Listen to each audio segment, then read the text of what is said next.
அனைவருக்கும் வணக்கங்க. இன்னைக்கு தக்காளி பஜ்ஜி செய்யலாம். ஆயில் ஊற்றிக்கிட்டோம். கடுகு உளுத்தம் பருப்பு போட்டுக்கலாம். வெங்காயம் பூண்டு போட்டுக்கலாங்க. கருவேப்பிலை போட்டுக்கலாங்க. நல்லா வதக்கி விட்டுக்கலாம். மஞ்சத்தூள் போட்டுக்கலாம். காரத்துக்கு சில்லி பவுடர் போடுறேங்க.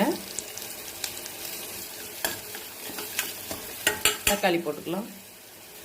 பொடி பொடியாக கட் பண்ணி வச்ச தக்காளி.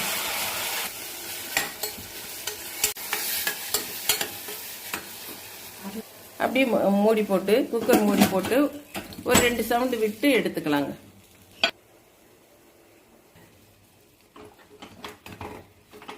மூணு விசில் விட்டங்க.